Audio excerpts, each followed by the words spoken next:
Kita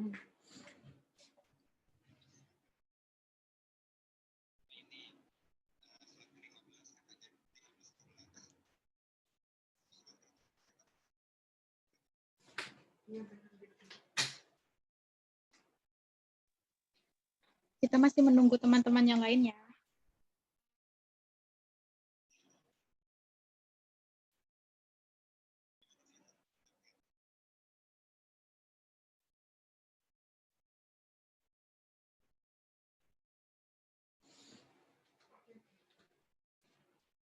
Tunggu yang lain dulu.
Oke, bismillahirrahmanirrahim. Apakah suara saya terdengar, teman-teman?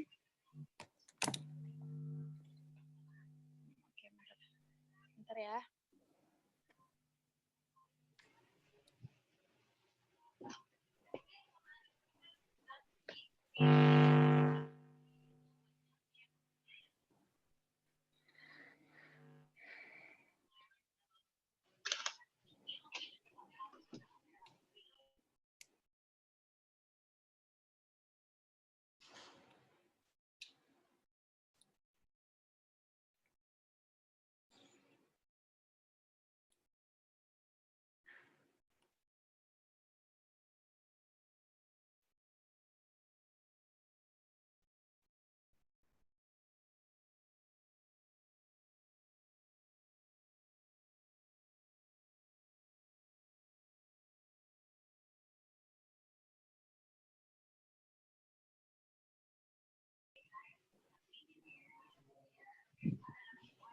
Oke, bismillahirrahmanirrahim. Kita mulai ya, teman-teman.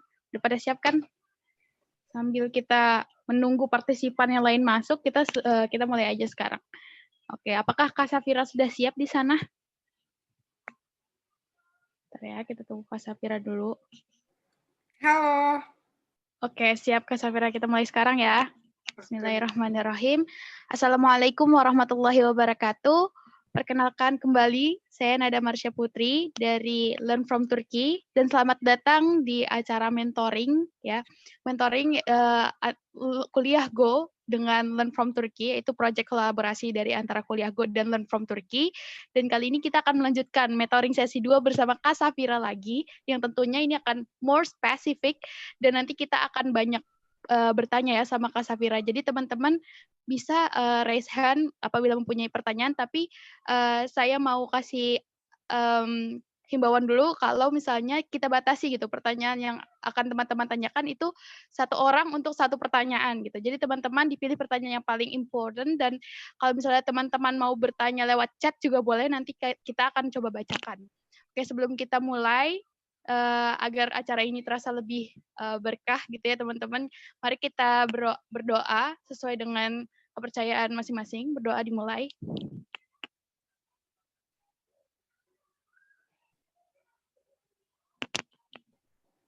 Amin, amin ya rabbal alamin. Ya, terima kasih teman-teman, berdoa selesai. Oke, kita harus bersyukur ya sama Tuhan karena atas karunia-Nya lah kita bisa berkumpul lagi-lagi di acara mentoring yang mudah-mudahan bisa bermanfaat ya bagi kita semua dan bisa menambah ilmu kita gitu tentang apa-apa yang kita mau kejar ke depannya, yaitu adalah future plan kita sebagai awardee gitu. Mungkin yang ada di sini adalah orang-orang yang mengejar beasiswa Turki berselari juga gitu ya. Sama mungkin seperti saya dan teman-teman lainnya yang ada di LFT gitu. Oke. Tanpa berlama-lama lagi, biar teman-teman gak bosen dengerin saya mulu pembukaan dan penutupan. Jadi langsung aja kita ngobrol-ngobrol sama Kak Safira pada kali ini di mentoring sesi ketiga ya teman-teman bersama Kak Safira. Sesi kedua apa ketiga ya? Aduh saya sampai lupa. Pokoknya ini ketiga ya Kak. Aduh moderatornya kurang briefing ini. Ya kita langsung aja ke Kak Safira. Silakan Kak Safira. Oke, terima kasih moderator untuk waktu yang diberikan. Namaku Safira, dan di sini kita semua udah tahu ya bahwa kuliah di Turki dengan Turki Bourse Scholarship itu gratis dan sangat mudah. Boleh masuk ke PPT-nya?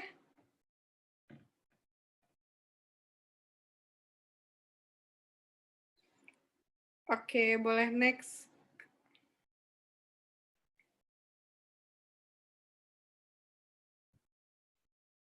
Boleh next, Kak Alfian?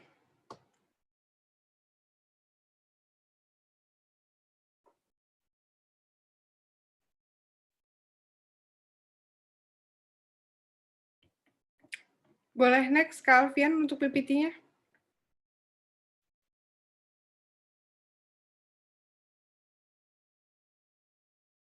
Oke.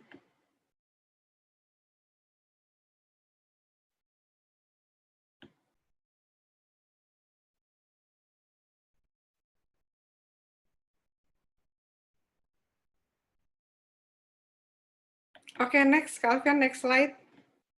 kita pindah ke slide selanjutnya. Karena udah pada tahu sih nama aku Safira.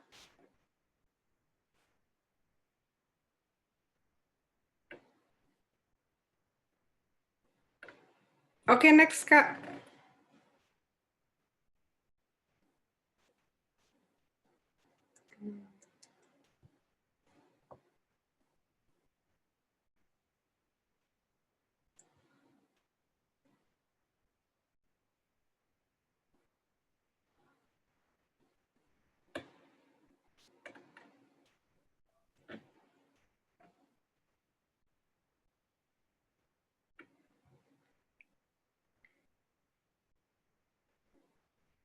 Untuk yang pegang PPT-nya boleh next slide.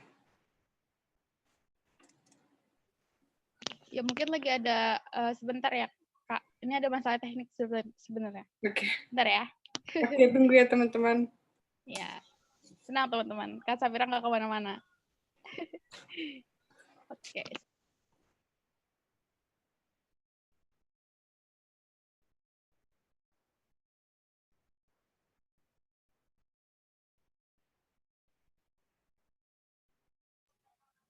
Oke, silakan Kak Safira. Oke, alhamdulillah. Sebelumnya perkenalkan, namaku Safira. Teman-teman bisa mengikuti Instagramku @safixra dan membaca blogku di asiaeropamemanggil.blogspot.com. Di sana kalian akan banyak menemukan cerita-cerita tentang beasiswa Turki dan serba-serbi kehidupanku di Turki.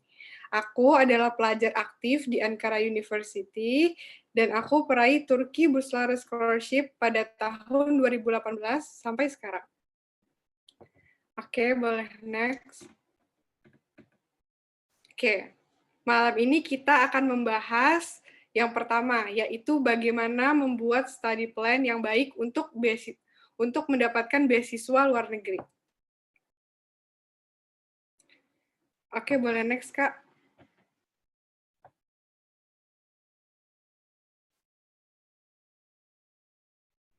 Next.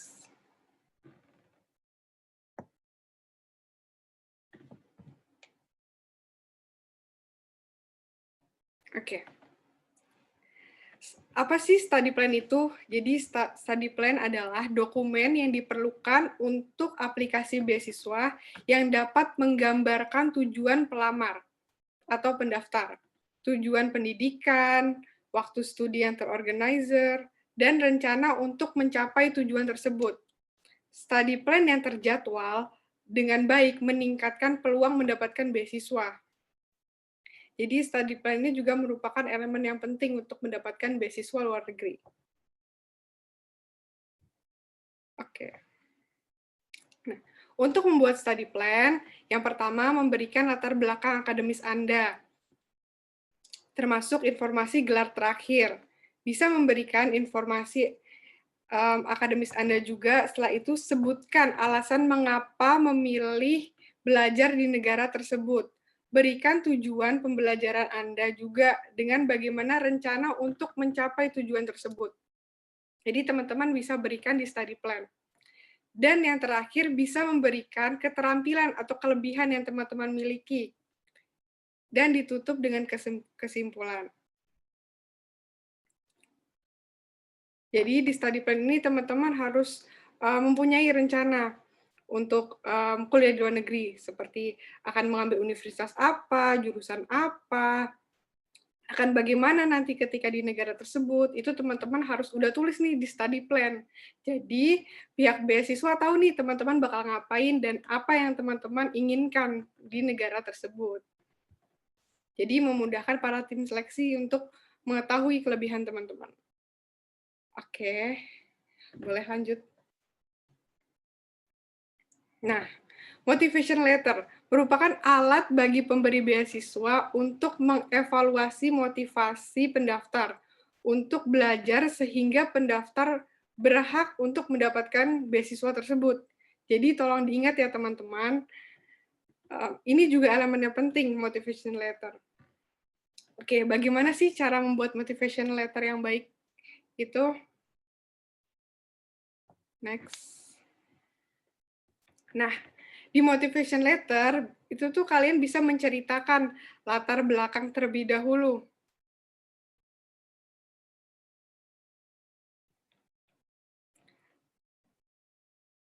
Boleh next ke slide selanjutnya. Nah, ini, menceritakan latar belakang. Jadi teman-teman bisa nih menceritakan latar belakang terlebih dahulu, seperti mengenalkan diri sendiri, dan bisa juga menceritakan momen yang berhubungan dengan jurusan yang akan Anda pilih. Misalnya jika teman-teman ingin mengambil jurusan fisika, teman-teman pernah memenangkan lomba fisika, teman-teman juga bisa menceritakan itu di motivation letter, atau kejadian momen-momen yang lain yang akan menambah nilai plus teman-teman di pihak beasiswa tersebut. Oke, boleh lanjut. Nah, berikan alasan mengapa memilih jurusan atau universitas yang akan Anda pilih di negara tersebut. Berikan alasan yang logis ya, dan masuk akal. Jadi,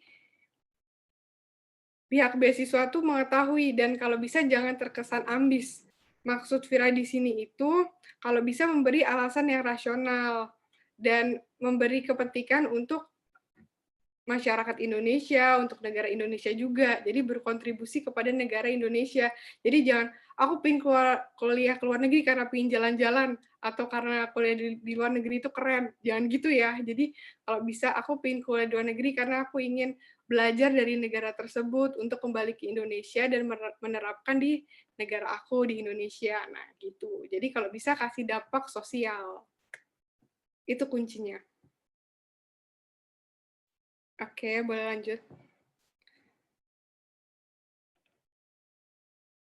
Biasanya teman-teman juga akan ditanya tuh alasan mengapa memilih negara tersebut. Teman-teman juga bisa berikan alasannya di motivation letter ini. Kenapa harus melanjutkan studi di negara tersebut? Bisa jelaskan dan meyakinkan tim seleksi bahwa studi teman-teman itu memang harus dilakukan di negara tersebut. Dan ingat-ingat ya teman-teman, untuk pembahasan tentang politik negara tidak disarankan, karena biasanya hal ini cukup sensitif. Jadi kalau bisa tidak membahas tentang politik negara tersebut. Oke, boleh next. Kalian juga harus mempunyai rencana setelah lulus, seperti rencana habis lulus mau ngapain, dan akan kemana. Sebaiknya udah mempunyai rencana dari sekarang. Yang terpenting juga bisa mengkaitkan dengan rencana studi yang sudah kamu buat. Jadi kan tadi sebelumnya bikin study plan. Nah, itu bisa dikaitkan dengan di dalam motivation letter ini. Apa rencana selanjutnya ketika lulus di negara tersebut. Misalnya rencana selanjutnya ingin balik ke Indonesia, ingin membangun Indonesia, berkontribusi seperti apa. Nah, itu bisa dijelaskan di motivation letter ini. Gitu. Oke, next, Kak. Teruntuk pendaftar S2 dan S3, memberikan proposal penelitian juga akan sangat membantu kamu bahwa kamu layak untuk melakukan penelitian di negara tersebut. Jadi bisa berikan proposal penelitian atau gambaran penelitian yang akan dilaksanakan di negara tersebut. Jadi memudahkan para tim seleksi untuk mengetahui nih, teman-teman akan melakukan penelitian seperti apa di negara tersebut.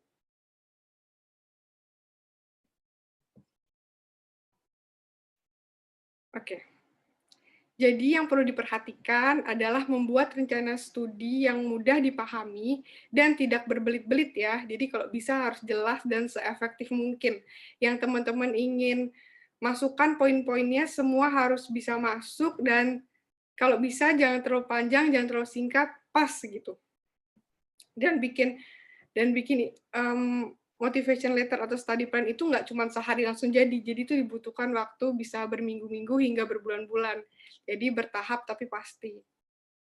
Jadi kalau bisa sebelum pendaftaran beasiswa dibuka, kalian udah berbulan-bulan sebelumnya atau berapa tahun sebelumnya teman-teman udah menyiapkan untuk itu. Jadi udah matang ketika mendaftar ke beasiswa tersebut. dan membuat motivation letter yang lengkap dan menarik diperlukan untuk meyakinkan pihak beasiswa bahwa kamu berhak mendapatkan beasiswa tersebut. Itu juga penting, teman-teman. Oke, jadi sebetulnya untuk motivation letter atau study plan itu tidak semenyeramkan yang teman-teman pikirkan. Sebetulnya tidak mudah, tidak susah juga. Jadi ketika teman-teman berusaha mencoba pelan-pelan, teman-teman bisa kok. Jadi sebetulnya garis besarnya seperti itu. Boleh next, Calvin. Nah, jadi setelah melihat semangat teman-teman untuk mendapatkan beasiswa Turki ini, sangat antusias banget, senang juga bisa membantu teman-teman, tapi sayangnya tidak bisa intensif banget nih membantu kalian karena berbagai kendala seperti kapasitas Zoom, masa yang banyak, dan kakak hanya sendiri di sini. Jadi kakak menawarkan solusi untuk teman-teman semua. Kita akan membuka kelas intensif untuk fokus mendapatkan beasiswa Turki dan bisa langsung berinteraksi dengan peraih beasiswa Turki lainnya yang akan siap membimbing teman-teman untuk mendapatkan beasiswa ini. Jadi nggak cuma ada Kak Fira, ntar ada kakak lainnya yang peraih beasiswa pemerintah Turki akan membimbing teman-teman juga nih. Apa aja yang kalian akan dapetin? Boleh next? Oke. Yang kalian dapetin, kalian akan dibimbing untuk menulis study plan, menulis motivation letter, yang memukau untuk tim seleksi, beasiswa, bikin CV yang menarik, akan ada juga bimbingan untuk seleksi wawancara, yang akan langsung diberikan beberapa list pertanyaan yang biasanya diajukan ketika seleksi wawancara berlangsung. Nah, teman-teman juga akan dapat bimbingan untuk mengisi sistem aplikasi beasiswa pemerintah Turki. Jadi udah nggak akan bingung lagi, akan langsung dibimbing oleh kakak-kakak peraih beasiswa Turki ini yang pastinya sudah hafal mengenai aplikasi sistem beasiswa ini. Selanjutnya, teman-teman juga akan mendapatkan bonus seperti tips-tips bagaimana mendapatkan pertukaran pelajar ke Eropa ketika kuliah di Turki nanti. Kak, dan diajarkan juga nih basic bahasa Turki dengan kakak-kakak yang sudah kuliah di Turki. Untuk harganya juga sangat terjangkau karena kita niatnya ingin membantu banyak pelajar Indonesia yang ingin melanjutkan mimpinya kuliah di luar negeri dengan beasiswa. Jadi tunggu apa lagi? Daftarkan dirimu segera ya, karena pendaftaran untuk kelas 1 akan ditutup pada tanggal 12 November. Jadi siapa cepat dia dapat ya.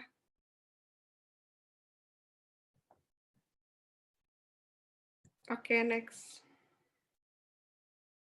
Ya, pesan terakhir dari Vira sebelum kita melangkah ke sesi berikutnya, yaitu tanya jawab. Aku memiliki satu kata motivasi dari B.J. Habibie. Karena kalimat ini mengandung arti yang sangat dalam dan makna yang sangat bagus untuk teman-teman semua, agar tetap bersemangat dalam berjuang mendapatkan beasiswa ini. Yaitu, salah satu kunci kebahagiaan adalah menggunakan uang kalian untuk pengalaman, bukan untuk keinginan. Maksud Vira di sini adalah jika teman-teman memiliki tabungan atau sedikit rezeki, alangkah baiknya menggunakannya untuk investasi pada pengalaman di masa depan daripada menggunakannya untuk kepentingan materialistis. Jangan lupa juga ya, kita masih ada free mentoring terakhir pada tanggal 8 di hari Minggu. Di sana Vira akan menjelaskan juga tentang cara membuat CV dan mendapatkan surat rekomendasi dari profesional. Jadi tetap stay tune ya. Oke, ada yang mau bertanya?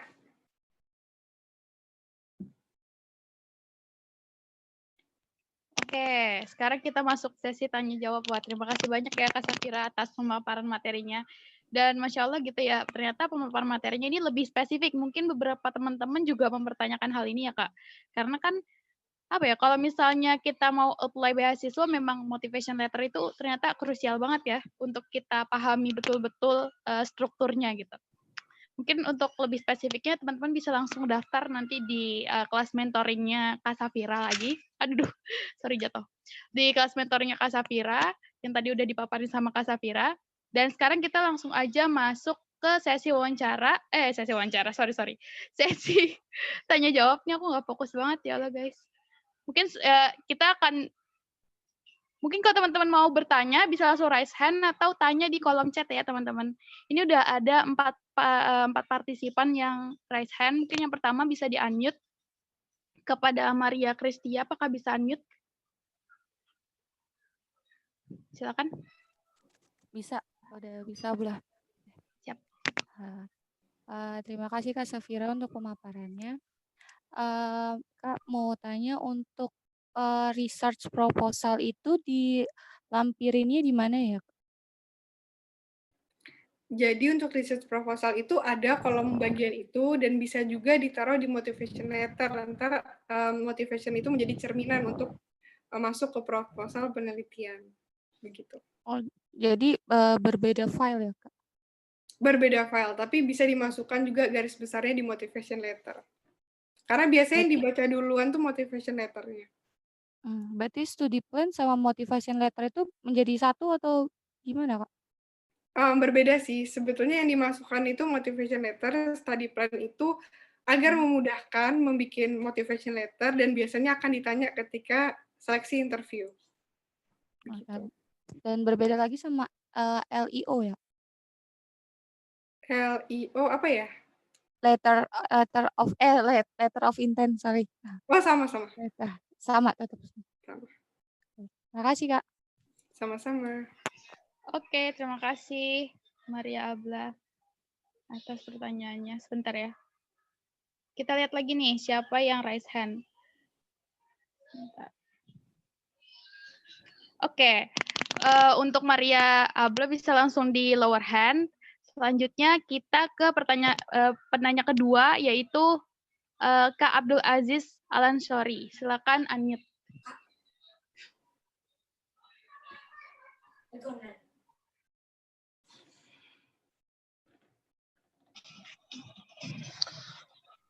Oke. Ya. Teman-teman mendengar suara saya? Mendengar, silakan. Oke, baik. Ini untuk pertanyaannya Kak, boleh boleh sampai 2 atau 3 atau hanya 1 saja? Yang terpenting dulu. Kenapa Kak?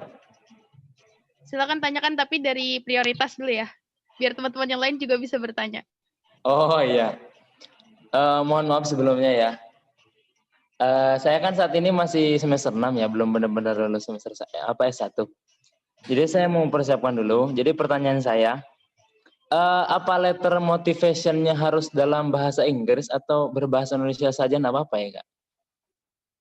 Nah, itu pertanyaan saya. Kemudian yang kedua, boleh satu pertanyaan dijawab dulu nggak? Oh iya, silahkan. Oke, untuk motivation letter harus dengan berbahasa Inggris, karena tim seleksi langsung dari Turki, jadi mereka tidak mengetahui bahasa Indonesia, jadi disarankan memakai bahasa Inggris. Oh iya. Mengenai penerjemahan ke bahasa Inggrisnya nih Kak ya, itu kan banyak hal yang perlu diterjemahkan kan Kak ya, seperti ijazah misalkan ya, ijazah S1 atau mungkin dokumen-dokumen penunjang lain, termasuk motivation letter ini, apakah terjemahannya itu harus menggunakan penerjemah tersumpah? Oke, jika pihak sekolah tidak mengeluarkan dokumen yang berbahasa Inggris, harus memakai penerjemah tersumpah agar itu legal. Oh, iya. Tetapi jika pihak sekolah atau universitas bisa mengeluarkan dokumen berbahasa Inggris, berarti udah bisa, nggak perlu pakai penerjemah tersumpah. Oh, jadi kalau andaikan di sekolah kita ini menyediakan ijazah yang berbahasa Inggris, nah itu nggak perlu penerjemah tersumpah Pak Kak ya? Iya, benar. Kalau sertifikat pembantu misalkan kayak pernah menjadi ketua apa dalam acara apa misalkan, atau enggak jadi pemenang lomba dalam sisi apa, itu apa harus menggunakan bahasa Inggris juga Kak, semuanya diterjemahkan? Untuk sertifikat pendukung tidak perlu. Tidak perlu ya? Oke, ada kesempatan lagi Kak untuk bertanya? Oke, boleh. Oke. Untuk S2 ini kan pada umumnya biasanya lanjutnya itu harus menggunakan salah satu syaratnya itu ada skor TOEFL ya Kak?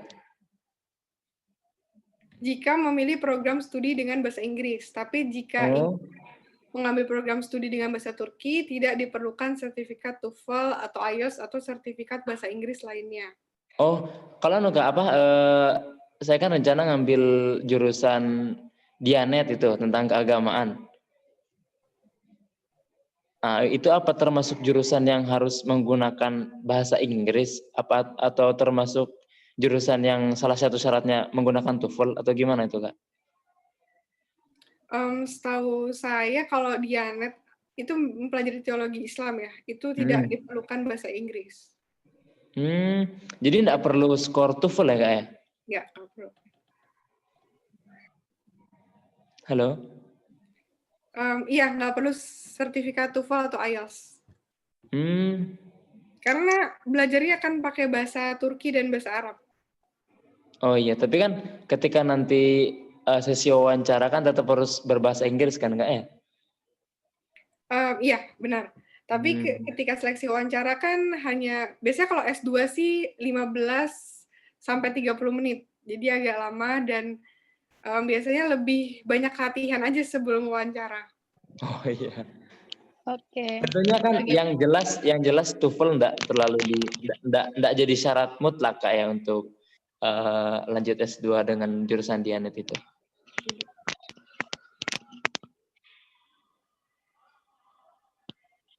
Halo? Iya, tidak diperlukan. Iya. Mutlak ya. Oke. Benar-benar tidak diperlukan. Oke, bagaimana Kak Abdul, apakah sudah menjawab? Sudah menjawab? Apakah sudah terjawab pertanyaannya? Iya, iya Kak. Ya, oh iya oke. maaf Kak. Satu lagi. Kita kasih kesempatan teman-teman lain dulu ya untuk bertanya. Oke. Oke. Syukran Terima Kak. kasih Teşekkür ederim. Dijadirin.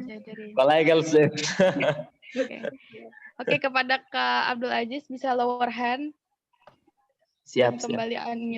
Kembali mute lagi. Selanjutnya kita ke penanya ketiga, yaitu ada Kak Pipit Rahmawati. Silakan di-unmute dan dipilih pertanyaan prioritas dulu ya Kak. Untuk teman-teman juga. Silakan. Halo? Silakan kepada Kak Pipit Rahmawati. Sebentar. Apakah sudah bisa unmute?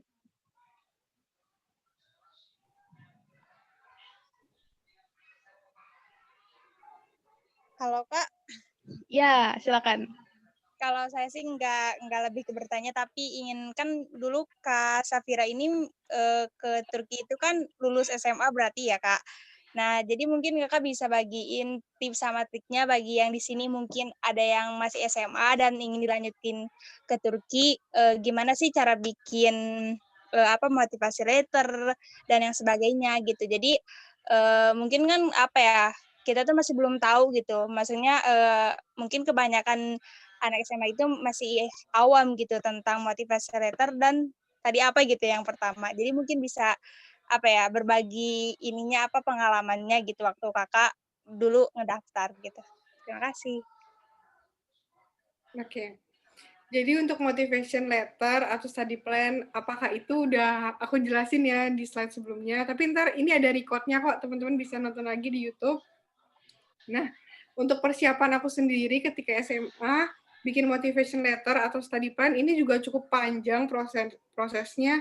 Ada hampir 1 tahun untuk bikin lagi evaluasi lagi. Memang motivation letter atau study plan ini harus disiapkan jauh-jauh hari agar lebih mantap dan siap gitu untuk didaftarkan untuk beasiswa. Karena motivation letter atau study plan itu akan ada rencana-rencana studi kamu, rencana apa yang akan kamu lakukan di Turki. Nah, itu kalau bisa udah dipersiapkan jauh-jauh hari dan apa rencana kamu setelah lulus. Nah, itu kan pasti bingung banget kan kalau dipikirnya sekarang. Jadi kan membutuhkan waktu yang cukup lama untuk mendapatkan ide. Jadi butuh waktu yang cukup lama. Tapi dengan bimbingan intensif ini, kita bakal kasih tips and trick untuk mendapatkan ide-ide yang cepat. Karena kebanyakan dari kita juga udah berpengalaman untuk bikin motivation letter, jadi kita bisa memberikan tips dan trik agar teman-teman bisa membuat motivation letter atau study plan dengan mudah dan menarik. Begitu. Oke, bagaimana Kak Pipit? Apakah sudah menjawab? Ya. Oh Sudah iya ya? Kak, kalau Oke. misalkan ini buat S1 itu ada tes tulisnya gitu. Untuk tes tulis sih enggak, karena beasiswa ini cuma ada 2 seleksi, yaitu seleksi pertama, seleksi berkas, seleksi yang kita bakal upload semua dokumen secara online, dan setelah itu, jika lulus baru kita akan dipanggil untuk seleksi interview atau seleksi wawancara. Seleksi wawancara ini akan dipanggil biasanya di 2 kota di Indonesia, di Jakarta dan di Aceh. Teman-teman bisa pilih salah satu dari kota tersebut. Nanti di situ biasanya teman-teman akan tanya jawab dengan tim seleksi. Tim seleksinya biasanya langsung dari Turki, dan teman-teman bisa menjawab pertanyaan menggunakan bahasa Inggris. Tapi biasanya untuk S1 bakal ditanyanya cukup singkat, antara 5-15 menit. Jadi tergantung tim seleksi. Begitu. Oke, terima kasih banyak Kak Pipit atas pertanyaannya. Oke, kita langsung aja ke pertanyaan selanjutnya.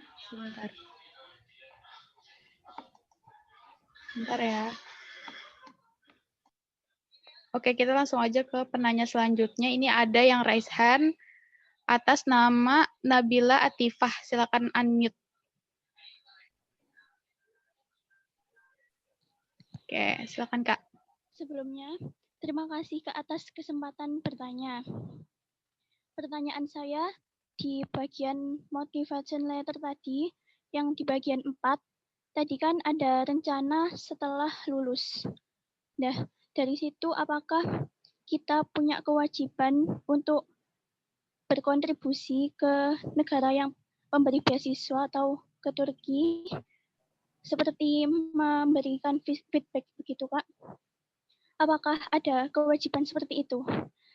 Dan jika kita menuliskan misalnya kita akan memperkuat hubungan bilateral antara Indonesia dan Turki, dan apakah itu akan menjadi nilai plus untuk motivational letter kita? Oke. Jadi jadi beasiswa ini tidak terikat. Jadi walaupun setelah kamu mendapatkan beasiswa ini, kamu tidak terikat harus tinggal di Turki atau kerja di Turki setelah lulus, tidak. Jadi terserah kamu mau balik ke Indonesia atau kamu mau ke negara lain, terserah. Jadi beasiswa ini tidak terikat. Nah, untuk kalau kamu ingin menyampaikan, kamu ingin memperkuat hubungan bilateral gitu-gitu, itu bagus banget kok. Itu bakal jadi nilai plus. Tapi kalau bisa kasih alasan juga kenapa ingin meningkatkan relasi antara Indonesia dan Turki, apa alasannya dan bagaimana caranya, gitu. Ya, terima kasih Kak. Dengan senang hati. Oke, terima kasih Kak. Sebentar. Ini ada lagi yang bertanya. Kita langsung tunjuk aja ya penanya yang selanjutnya. Bentar ini. Oke, penanya selanjutnya kepada Kak Siti Hana, silakan unmute.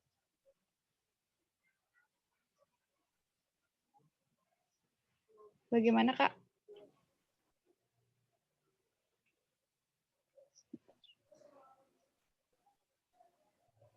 Bagaimana, Kak Siti Hana? Apakah bisa unmute?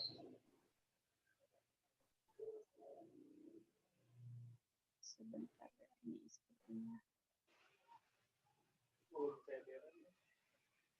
Seperti kita next dulu aja ya ke penanya selanjutnya. Itu ada Kak Yolanda Ariska. Silakan unmute untuk bertanya kepada Kak Safira. Oke, silakan Kak.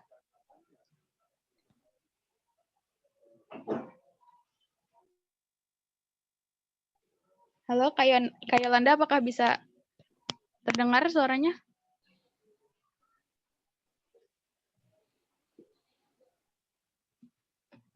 Sepertinya ada masalah teknis ya. Tidak terdengar suaranya. Halo. Halo, iya, baik. Oke, silakan Kak Siti Hana bertanya terlebih dahulu. Oke, kayak gini. Mau nanya tentang motivation, enggak, tentang surat rekomendasi. Boleh kan? Silakan. Oke. Jadi gini ya, Kak. Aku kan lulusan tahun ini dan tahun ini aku gap year dulu gitu. Jadi gap year sama belum kerja. Jadi nanti kalau mau minta surat rekomendasi ke siapa ya? Soalnya kan udah bukan anak SMA lagi, terus juga bukan mahasiswa atau mahasiswi, dan juga bukan pekerja di perusahaan. Jadi lebih baik minta surat rekomendasi ke siapa ya? Kasih. Oke. Untuk minta surat rekomendasi bisa. Udah kerja tadi? Udah kerja belum? Sorry, Siti Hana udah kerja belum tadi?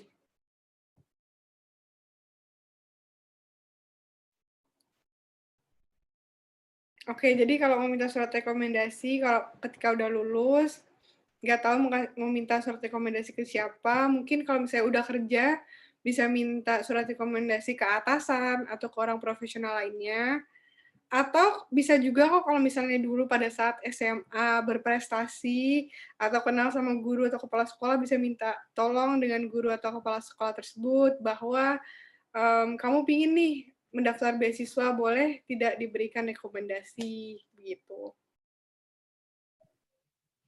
Ya, gitu ya Kak Hana. Apakah bisa unmute? Ya, silakan. Ya tadi belum kerja sih. Jadi bisa minta surat ke guru ya, Kak? Boleh. Oke. Tasyakur ederim, Kak.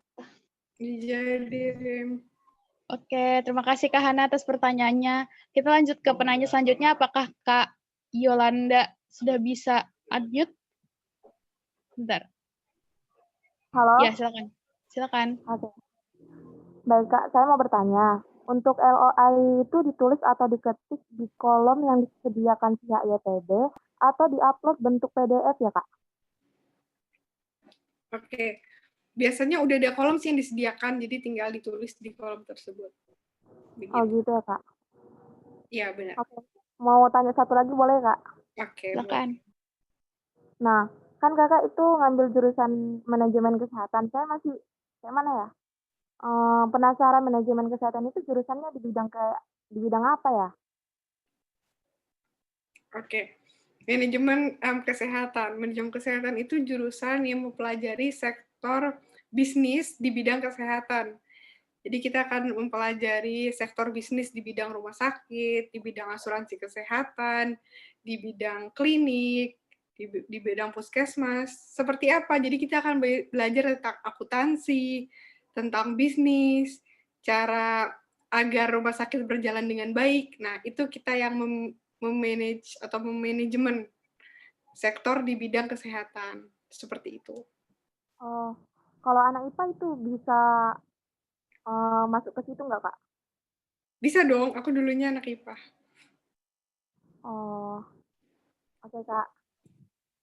Oke, terima kasih Kak Yolanda. Silakan di lower hand.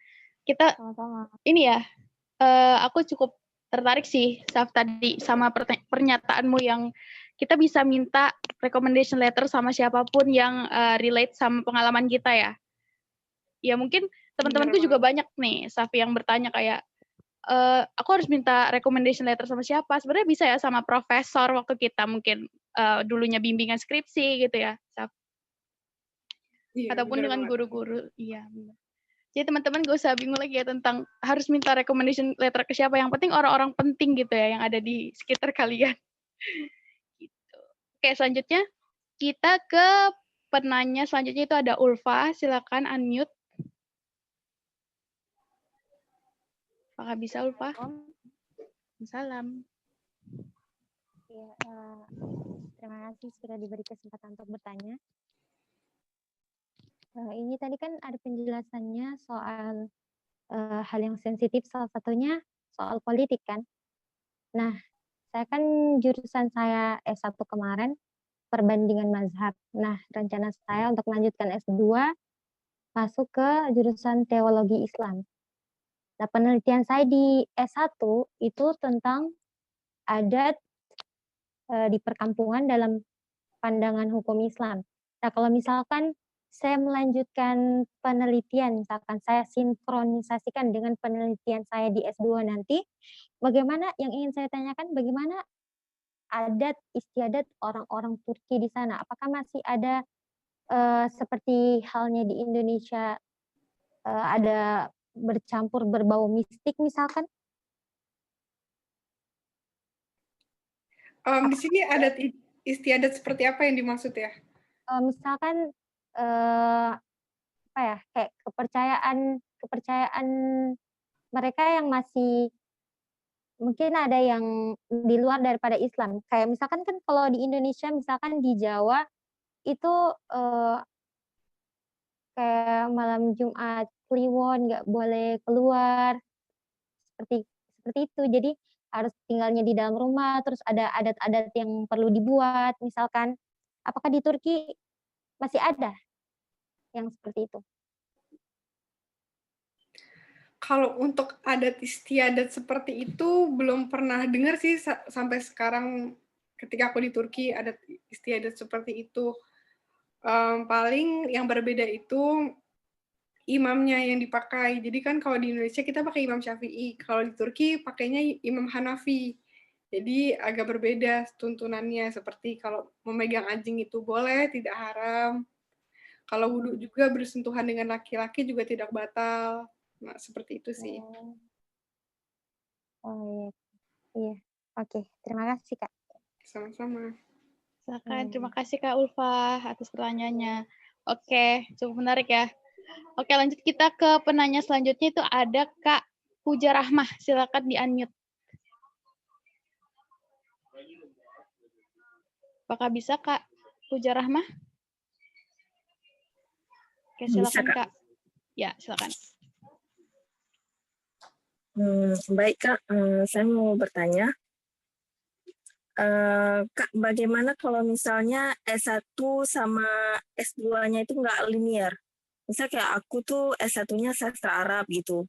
Pas S2-nya tuh mau ngambil yang lain. Itu gimana Kak? Kalau menurut Kakak? Boleh kok. Boleh, asalkan kamu bisa memberikan alasannya kepada pihak beasiswa. Kalau alasannya masuk akal dan bisa diterima, bisa kok. Bisa keterima. Terima kasih Kak. Sama-sama. Terima kasih Kak Puja atas pertanyaannya. Oke, kita lanjut ke penanya selanjutnya ya. Ini cukup banyak yang nanya karena memang antusias sekali nih, Saf. Oke, kita langsung ke Kak Imas Raditya.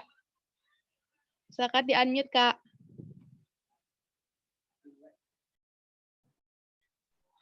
Halo Kak Imas, apakah ada di sana? Sebentar. Silakan unmute. Oke. Halo Kak. Iya Kak, makasih Kak kesempatannya. Di sini saya mau tanya untuk yang apply LOI untuk S2 itu kan ada 5 pertanyaan dan masing-masing jawaban atas pertanyaan itu kan sekitar 250 karakter. Nah itu 250 karakter itu maksudnya gimana Kak? Oke, jadi 250 karakter itu minimal. Jadi kalian harus mencapai 250 karakter itu. Begitu. Itu bukan 250 kata kan Kak? Atau gimana? Bukan, 250 kalimat. Oh gitu. Terus untuk yang ijazah dan transkrip itu kan harus di penerjemah tersumpah. Nah itu kita harus datang ke kedutaan di Jakarta atau gimana Kak? Untuk penerjemah tersumpah nggak usah datang ke kedutaan sih, banyak kok yang kasih jasa untuk penerjemah tersumpah. Oh gitu. Terus kalau untuk yang itu kan di kolom preference atau yang pilih universitasnya itu kan maksimal ada 6 univ di kota besar. Terus kalau misalnya dalam satu univ itu kita milih lebih dari 2 boleh nggak Kak? Di dalam satu univ kita milih lebih 2 jurusan. Oh, maksudnya ini boleh lebih dari 2 jurusan? Boleh aja, asalkan kamu ntar pasti ditanya, kenapa memilih jurusan yang berbeda gitu, 2 jurusan yang berbeda. Kalau kamu bisa kasih alasannya sih nggak apa-apa, oke. Gitu. Oh, Ya. Gimana Kak Imas? Halo? oh gitu. Terus kalau untuk yang pemberi rekomendasinya itu harus Kak mau nanya lagi kalau misalnya ya Kak, kalau pemberi rekomendasi itu harus pada bidang yang sama ya Kak? Jurusannya sama gitu ya Kak? Misalnya kayak misalnya aku di kesehatan juga itu harus dokter atau profesor yang ada di situ gitu ya? Yang jurusannya sama misalnya kayak kesehatannya kayak Kak Fira misalnya di manajemen kesehatan itu yang jurusannya juga manajemen kesehatan gitu ya? Enggak sih. Surat rekomendasi di sini bersifat umum, jadi bisa siapa aja orang yang mengenal kamu, dan dia orang profesional, dia bisa ngasih surat rekomendasi buat kamu. Jadi Oh umum. gitu. Oh ya, makasih Kak. Terus boleh satu lagi Kak, kalau di Kak Fira kan dulu pilih manajemen kesehatan itu kenapa Kak? Terus kenapa di Turki? Itu aja Kak, makasih. Oke, pertanyaannya bagus nih. Jadi kenapa milih manajemen kesehatan? Karena Kak Fira dulunya pinginnya jadi dokter, tapi setelah itu karena Kak Fira pejuang beasiswa, Kak Fira cari-cari nih beasiswa. Dan kan kalau di luar negeri itu biasanya jurusan tuh udah spesifik ya. Jika kamu pingin apa, misalnya teknik kimia udah ada atau apa, itu tuh udah menjurus. Nah, begitupun di Turki, banyak jurusan yang sudah menjurus seperti S2 di Indonesia. Kan kalau misalnya manajemen kesehatan itu di Indonesia kan kebanyakan adanya S2. Itu kan biasanya diambil untuk dokter-dokter yang ingin yang ingin mengambil jabatan direktur atau manajemen di rumah sakit mengambil jurusan tersebut. Sedangkan di Turki S1 sudah bisa mengambil jurusan itu. Jadinya akhirnya Kak Fira memutuskan untuk mengambil manajemen kesehatan gitu. Apakah sudah terjawab? Iya Kak, makasih Kakak. Oke, dengan senang hati. Oke, terima kasih Kak Imas atas pertanyaannya gitu ya. Menarik juga ya tadi nanyanya alasan Kak Safira ngambil manajemen kesehatan ya. Lanjut kita ke penanya selanjutnya itu ada Kak Maulidiawan. Silakan unmute untuk bertanya sama Kak Safira. Oh iya, sebelumnya untuk teman-teman yang bertanya di kolom chat bisa langsung raise hand juga, nanti saya sebutkan namanya. In case saya nggak ngelihat kolom chat karena saya juga koordinasi Zoom, jadi teman-teman bisa langsung raise hand, nanti saya sebut namanya. Terima kasih. Silakan Kak. Ya baik. Assalamualaikum. Sebelum pertanyaan, Kak Fira mau nambahin aja. Jadi itu tips juga sih. Jadi kalau misalnya mau coba beasiswa di luar negeri atau mau mengambil kuliah di luar negeri, kalau bisa cari jurusan yang cukup unik dan jarang di Indonesia. Jadi ketika setelah studi di luar negeri, kamu akan dibutuhkan di Indonesia karena jurusan itu jarang ditemukan. Gitu sih. Oke, boleh lanjut bertanya. Oke ya, sebelumnya Assalamualaikum. Saya mau tanya, kira-kira di universitas mana saja di Turki yang ada jurusan Applied Linguistic? Karena saya sebagai pembelajar bahasa, meskipun saya ini sekarang kuliah di UPI jurusan bahasa Jepang, tapi saya tetap dapat materi linguistik. Jadi nanti fokus penelitian saya ke depan adalah kebahasaan. Nah, kiranya kalau saya mau melanjut di Turki, apakah ada jurusan yang yang menyediakan prodi applied linguistik. Jadi applied linguistik itu nanti kita belajar kayak sosiolinguistik, psikolinguistik, atau linguistik kontrastif. Jadi perbandingan antara bahasa satu dengan yang lain. Karena tidak jarang dosen-dosen kami yang kuliah di universitas lain mengambil ilmu bahasa umum. Gitu Kak, makasih. Oke, berarti tanya universitasnya ada di mana aja gitu ya? Yang menyediakan applied linguistik gitu. Oke, kalau misalnya mau mencari jurusan yang ingin dipelajari ketika di Turki, bisa cari sih di internet, sebutkan nama jurusannya, ntar keluar tuh universitas apa aja, atau bisa cari di website studyinturkey.com. Di situ juga ntar bakal kelihatan apa aja jurusan dan universitasnya. Atau kalau mau lebih gampang, bisa aja ketik di internet jurusan linguistik tersebut, terus tulis di universitas mana gitu. Ntar biasanya keluar kok. Tapi kalau bisa tulisnya pakai bahasa Inggris ya. Oh iya.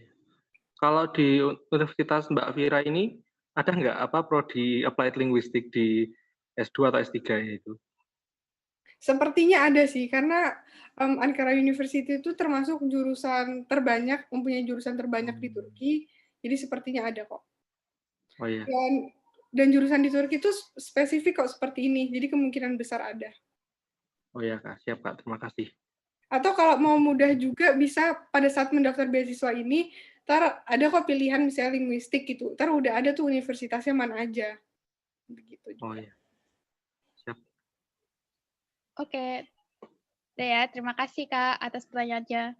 Oke, kita lanjut ke penanya selanjutnya. Ini ada Kak Samara. Silakan Kak Samara di-unmute.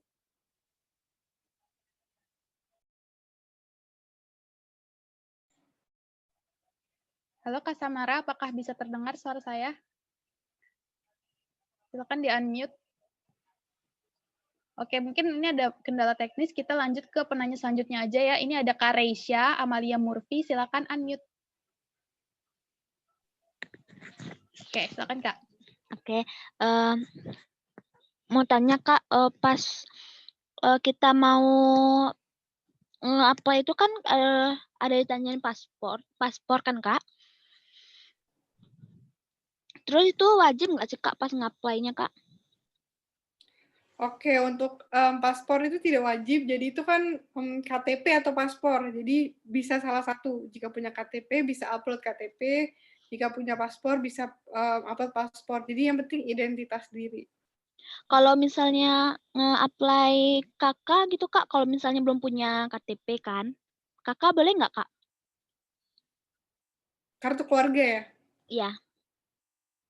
Kalau bisa sih KTP. Kan biasanya kalau udah mau apply untuk S1 udah punya KTP dong. Oke. Oh ya Kak, satu lagi Kak mau tanya.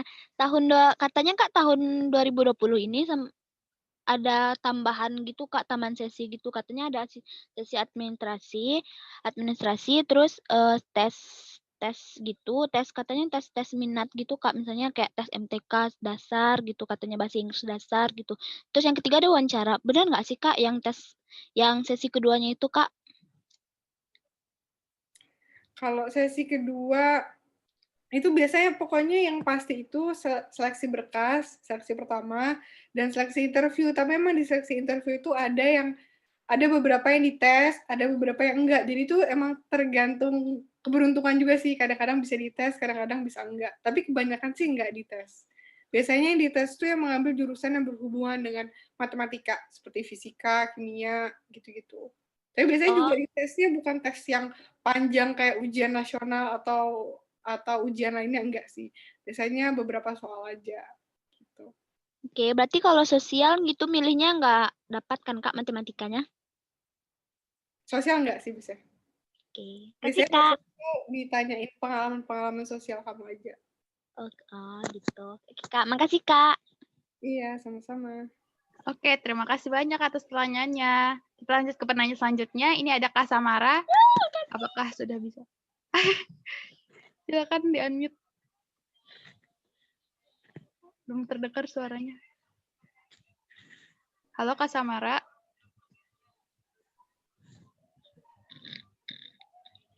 Belum bisa terdengar ya suaranya. Kita lanjut ke penanya selanjutnya dulu aja. Ini ada Kak Syarif Muhyiddin. Silakan di-unmute. Bismillahirrahmanirrahim. Assalamualaikum. Waalaikumsalam. Ya, Kak Safira izin bertanya. Tadi kan untuk S2 dan S3 itu ada yang namanya proposal ya. Proposal penelitian. Nah, apakah ketika nanti setelah lulus, maksudnya ketika ingin lulus, ingin membuat tesis ataupun disertasi, apakah harus relate dengan proposal yang dulu kita daftarkan.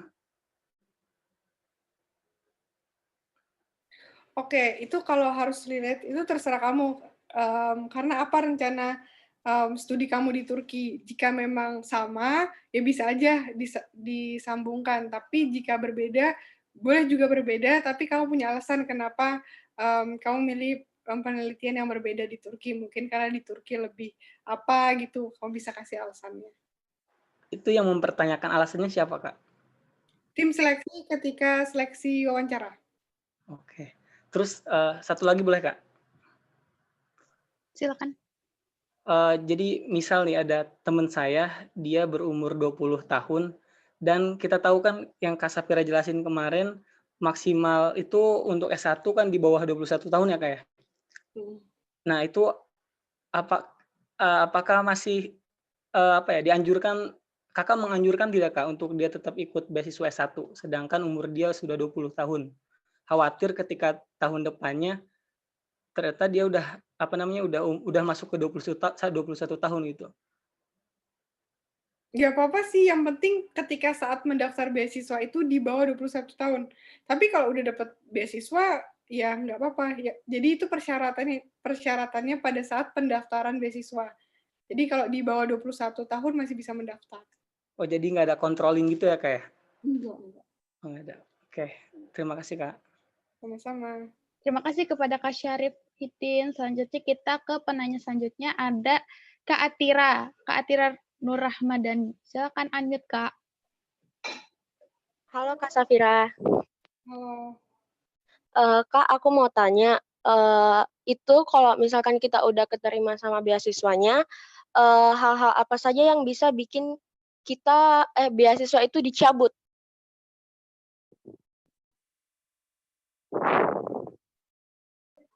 Oke. Hal-hal apa saja aja telat lulus, tapi biasanya kalau telat lulus ini ada perpanjangan 1 tahun, jadi bisa mengajukan misalnya S1 kan 4 tahun, terus ternyata belum kelar nih, perlu perpanjangan lagi 1 tahun, itu masih boleh perpanjang 1 tahun. Tapi ketika dikasih perpanjang 1 tahun masih belum lulus juga, itu bisa dipotong. Masih dipotong, gitu. Terus untuk standar IPK juga ada, tapi standar IPK beasiswa ini juga tidak tinggi. Jadi standar IPK-nya tuh 2,5. 2,5. Jadi kalau misalnya di bawah IPK 2,5 akan dipotong. Begitu. Oh gitu ya Kak. Satu lagi boleh nggak Kak? Oke, boleh. Silakan. Kalau jurusan psikologi itu dia masuk di sosial atau masuk di kedokteran? Sosiologi ya? Psikologi. Oh, psikologi Untuk pastinya bisa dipastikan lagi sih itu. Kakak kurang tahu. Tapi kayaknya sosial sih. Oh gitu ya Kak. Makasih banyak Kak atas jawabannya. Iya, dengan senang hati. Oke, terima kasih banyak atas pertanyaannya juga. Selanjutnya kita ke penanya selanjutnya. Ini ada, wah ini antusias banget sih, banyak banget yang raise hand. Ini ada Kak Rifat, silakan unmute. Apakah bisa di-unmute Kak Rifat? Oh, baiklah. Silakan. Sangat bersih Surabaya, Mim. Tabiki, Sor. Oh, oke. Ini kita jam langsung ke bahasa Indonesia aja ya. Masalah ini untuk semuanya, mungkin dari saya untuk semua ya. Ini kan perihal bimbingan intens nih. Ini kan pasti kan ada yang untuk S1 dan S2 dan S3 kan. Ini pasti akan spesifik atau in general gitu dia. Jadi yang misalkan ada yang daftar bimbingan intensif ini untuk S1, S2 gitu. Oke. Bakal lebih spesifik sih. Jadi untuk yang apply untuk S2 bakal dibimbing sama yang S2 gitu ya? Kita juga ada materi untuk S2 dan S3 sih, udah dipersiapkan dari research kita ke peraih beasiswa ini dari S2 dan S3 udah kita siapkan materinya untuk diberikan pada saat kelas gitu. Tapi boleh nanya satu lagi nggak? Oke, boleh. Ini kan kan pasti kan ada yang lulusan S1 yang non tesis ya.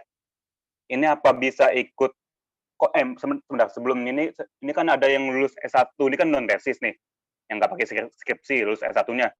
Nah kan katanya banyak orang bilang kalau misalkan yang mau lanjut S2 harus non tesis juga. Apakah itu berlaku untuk di Turki Burs lari juga? Apakah bisa ikut yang ini yang biasa? Apa harus yang non tesis juga S2-nya? Jadi kalau misalnya S1-nya nggak S1-nya tanpa skripsi gitu berarti ya? Iya, iya. Berarti ingin melanjutkan S2 gitu di Turki? Iya, iya. Nggak masalah sih. Nggak masalah itu ya? Oh, jadi bisa ya gitu ya? Masalah banyak orang bilang tuh, wah itu harus non tesis itu. Enggak sih. Oh, jadi nggak masalah gitu ya? Oke. Oke, I guess that's all. Okay, then thank you ya. Teşekkür ederim ya. Tahu. Udah pinter tuh bahasa Turki. Udah remedi Jember. Keren. Bisa tuh biasanya ntar ditanya juga pada saat seleksi interview, kamu tahu nggak bahasa Turki gitu? Apalagi kalau bisa jawab iya, terus pasti ditanya, kamu bisa bahasa kata-kata. Oh, sebentar. Ini saya mau nanya lagi satu lagi, maaf ya. Afrodaisnis. Ini saya mau nanya lagi, kalau misalkan interview pakai bahasa Turki itu apakah akan ada higher chance to be elected nggak tuh for the bounty hunters? Sebetulnya enggak juga sih. Soalnya kalau kamu pakai bahasa Turki, kamu nggak menguasai banget, itu bakal kadang-kadang itu bakal jadi mengurangi nilai kamu. Jadi kalau misalnya kamu kamu kurang menguasai bahasa Turki nih, tapi kamu bilang aku mau interview pakai bahasa Turki, tapi akhirnya yang terjadi malah tidak bisa menyampaikan apa yang ingin kamu sampaikan dengan jelas, nah itu bakal mengurangi sih. Jadi kalau bisa memakai bahasa yang udah dikuasain, begitu. Dan kalau misalkan itu interview itu kan ada bahasa Inggris dan bahasa Turki, kalau bisa bahasa pengantar, kalau bisa campur tuh boleh gak tuh? Apa harus bahasa Inggris aja, bahasa Turki aja gitu? Kalau bisa sih lebih baik konsisten aja. Konsisten, oke. Karena juga ada sih yang gugur pada saat seleksi interview, seleksi wawancara, karena memakai bahasa Turki, tapi terbata-bata dan nggak jelas gitu. Jadi kan tidak menyampaikan secara jelas. Nah, itu juga mengurangi nilai sih. Jadi kalau bisa, pakai bahasa yang udah dikuasain. Oke, ya, I guess that's all ya, Bu Kadar ya. Teşekkür ederim, Dipamet. Next. Oke, terima kasih banyak Kak atas pertanyaannya. Cukup ini ya, cukup persiapan gitu. Karena udah bisa bahasa Turki. Keren. Oke, lanjut kita ke Kak Nurul Ilmi. Silakan unmute. Halo Kak Nurul Ilmi. Oke, silakan Kak. Baik Kak, terima kasih. Saya ingin bertanya tentang saat ini, jadi saya kuliahnya di Tata Busana di Aceh. Nah, saya ingin bertanya mengenai rekomendasi universitas yang baik dan Islami gitu Kak di Turki. Kemarin beberapa waktu lalu saya pernah searching di Google dan ternyata fashion design itu ada di universitas di daerah Izmir. Tapi kan karena saya tidak tahu daerah tersebut, tentu saya tidak tahu gitu rekomendasi kampus yang bagus di mana gitu. Seperti kita di Indonesia kan setiap jurusan itu banyak gitu di kampus mana aja, tapi kan ada juga kampusnya yang lebih bagus gitu. Dan saya inginnya gitu ya waktu S2 gitu yang passionnya itu di bidang yang Islami gitu Kak. Nah, apakah ada rekomendasi universitasnya? Dan yang kedua, apakah kalau misalnya kita mengambil S2 di bidang fashion di Turki harus memerlukan bukti TOEFL? Nah, sekian aja Kak, terima kasih. Oke. Jadi untuk kalau ingin ngambil desain yang Islami, bisa untuk spesifiknya bisa cari di websitenya studyinturkey.com. Ntar aku tulis deh di kolom chat. Soalnya itu website resmi dari pemerintah Turki, udah ada universitas dan jurusan, jadi udah bisa dicari secara gampang. Dan banyak kok jurusan desain, termasuk aku punya teman juga, dia jurusan desain di Turki, dan itu Islami. Itu di Gazi Universitesi di kota Ankara.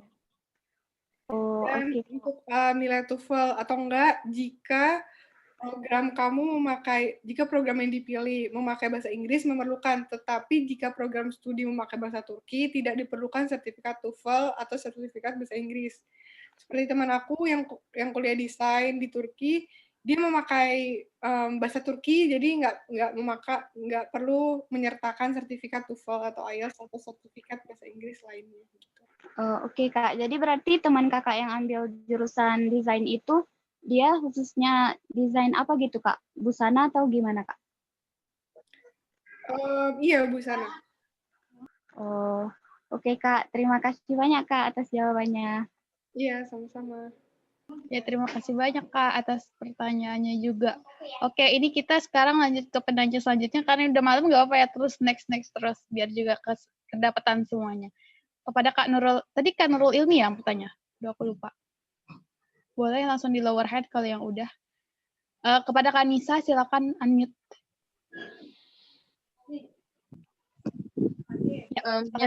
Ya, halo Kak. Iya, halo. Terima kasih atas kesempatannya. Di sini saya mau nanya, misalnya kan kita udah lulus kuliah di Turki, terus kita ada kesempatan nggak kerja untuk kerja di Turkinya, bagian kayak PNS kayak di Indonesia kayak gitu? Oke. Untuk kerja di Turkinya bisa aja. Kayak menjadi PNS itu kan terikat pemerintah ya. Dan kebanyakan biasanya kan kalau terikat pemerintah itu didahulukan warga negara Turkinya. Jadi mungkin kemungkinan itu lebih kecil. Tapi kalau perusahaan-perusahaan multinasional di Turki atau pekerjaan lainnya itu terbuka untuk internasional. Terus satu lagi Kak, kan misalnya boleh Kak satu lagi? Itu itu udah dicantumkan ya sama Nada untuk website mencari universitas dan jurusan di Turki, studyinturkey.com.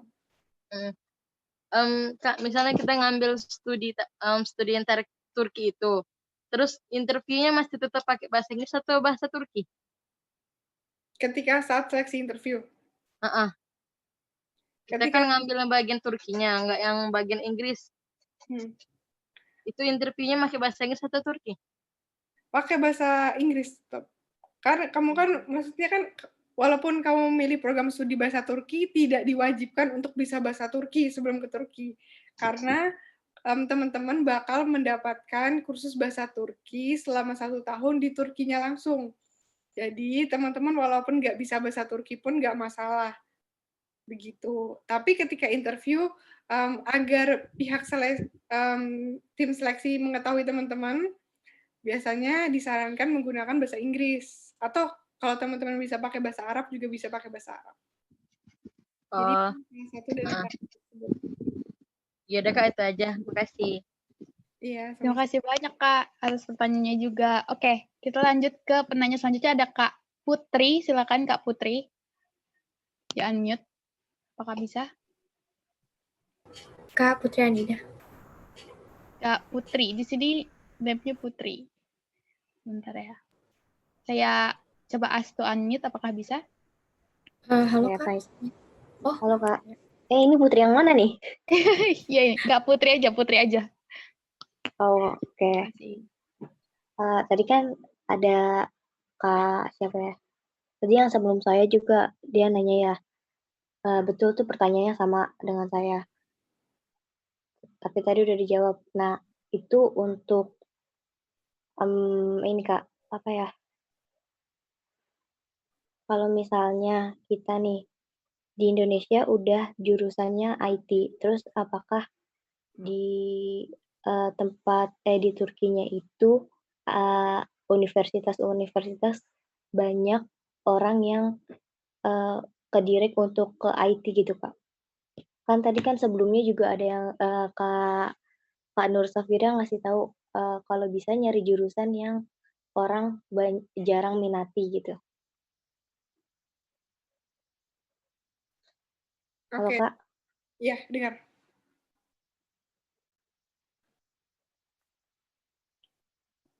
Oke, berarti nanyanya tentang jurusan IT di Turki, begitu?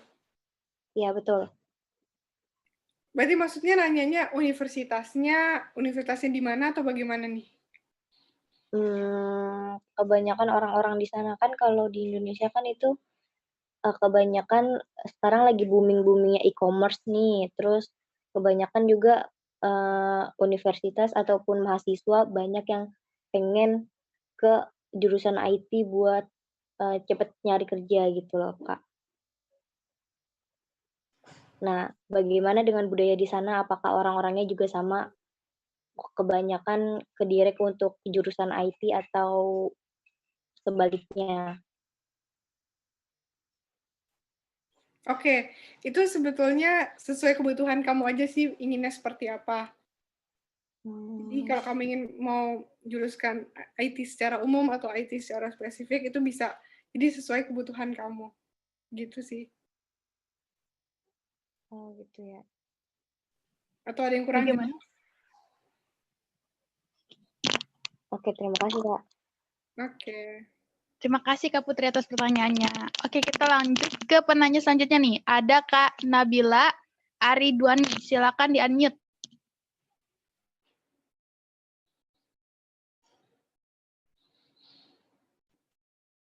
Halo? Kak Nabila Aridwani, apakah bisa unmute? Oke, mungkin kita next dulu ya ke penanya selanjutnya. Ini ada Kak Putri Anida. Silakan di-unmute. Oke, silakan Kak. Assalamualaikum Kak Safira dan Guru. Oke Kak Safira, Adina mau tanya beberapa. Yang pertama, nggak apa-apa ya Kak, izin ya Kak. Yang pertama mengenai kursus Tomer nantinya. Nah, pengalaman, mungkin Kak Safira bisa sedikit cerita tentang pengalaman Tomer Kak Safira di sana, gimana prosesnya, dan Anida dengar dari beberapa wardi kalau ternyata walaupun kita udah Tomer, tapi tetap masih harus berjuang sendiri ya. Yang pertama. Kemudian yang kedua itu tentang sertifikat.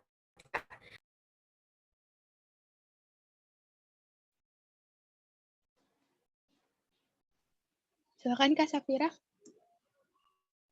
Oke, untuk pengalaman Tomer ketika dulu Kak Fira Tomer atau kursus bahasa Turki. Jadi itu pengalaman yang cukup seru dan tidak terlupakan karena ketika Tomer atau saat kursus bahasa Turki itu tuh di universitas masing-masing. Jadi ketika teman-teman memilih Ankara University atau Istanbul University, teman-teman akan kursus bahasa Turki di universitas tersebut. Nah, ketika pada saat kursus bahasa Turki itu teman-teman gak bakal sendiri, teman-teman bakal rame, bakal banyak teman-teman internasional lainnya seperti dari Korea, dari Palestina, atau dari Saudi, dari Aljazair, dari banyak deh, hampir macam-macam dari berbagai macam negara. Teman-teman akan dikumpulkan di beberapa kelas dan teman-teman akan diajarkan bahasa Turki dan nggak akan cuma teman-teman doang yang nggak bisa bahasa Turki, akan banyak juga siswa pelajar internasional lain yang masih belajar bahasa Turki. Jadi bakal seru banget sih di situ, kalian bakal banyak teman dari berbagai macam negara. Kalian biasanya juga suka banyak acara internasional di situ. Jadi ketika kursus bahasa Turki itu adalah momen yang tidak terlupakan dan masih seru banget karena di kursus bahasa Turki itu teman-teman masih bisa fun, masih bisa senang-senang dan nggak bakal banyak tugas juga. Jadi kursus bahasa Turki itu seru dan menyenangkan, tidak menyeramkan kok. Yang mungkin yang agak lebih pusing tuh ketika kuliah karena kan lebih serius. Kalau kursus bahasa Turki sih enggak sih. Biasanya lebih fun aja, lebih seru. Begitu. Semoga terjawab ya. Boleh lanjut sedikit Kak? Kemudian mengenai sertifikat nih Kak. Nah, bagaimana kalau misalnya kita sudah scan sertifikat Kak, tapi ternyata dan kita lolos tahap pertama. Nah, kemudian saat tahap wawancara, kita pergi tanpa bawa sertifikat itu. Nah, apakah itu dipermasalahkan? Dan yang terakhir, kalau ternyata nantinya pas apply, kita hanya pilih satu universitas. Misalnya Anida pilih Marmara University, Ilahiyat Fakultesi. Nah, apakah kemungkinan Anida untuk diterima di situ besar, Kak? Atau mungkin ada kemungkinan lain, begitu, Kak? Oke. Kalau untuk lupa sertifikat, itu kalau bisa harus prepare, harus persiapan terlebih dahulu sebelum wawancara, jadi jangan sampai ada yang lupa. Jadi kalau bisa disiapin dari jauh-jauh hari ya. Jadi ketika wawancara, dilihat nih udah siap, masa pada saat seleksi interview udah lupa aja. Jadi kalau bisa dipersiapkan sebaik mungkin, jangan sampai ada dokumen yang tertinggal. Begitu. Terus untuk kalau misalnya ingin memilih satu universitas pun nggak apa-apa, nggak masalah. Begitu. Oke, bagaimana Kak Putri? Kak, apakah itu kemungkinan besar kita akan diterima di universitas itu kalau hanya satu universitas yang kita pilih? Iya, mungkin. Karena kan cuma milih satu universitas. Mungkin biasanya juga bakal ditanya sama tim seleksi gitu. Mengapa cuma memilih satu universitas? Nah, kamu bisa jelasin tuh kenapa Marmara University? Apa alasannya? Gitu. Bisa.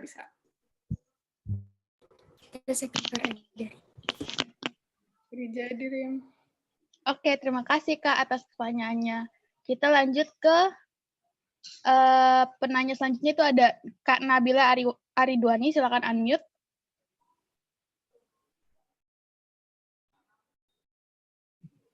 Halo? Ya, silakan Kak. Kak.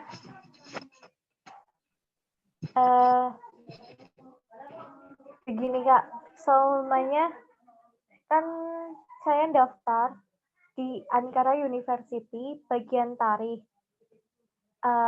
melalui YTB. Terus saya juga daftar TDV di Istanbul University bagian manajemen. Apakah semuanya keterima salah satu, terus saya menolak dari salah satu tersebut, apakah boleh? Oke, untuk misalnya ingin mencoba kedua beasiswa tersebut boleh, dan ketika sudah mendapatkannya boleh pilih salah satu dari beasiswa tersebut, begitu. Itu kan katanya itu tunjangan beasiswa itu ada asrama sama apa itu apartemen. Apartemen itu dibayarkan oleh pihak sana secara penuh atau cuma-cuma, Kak?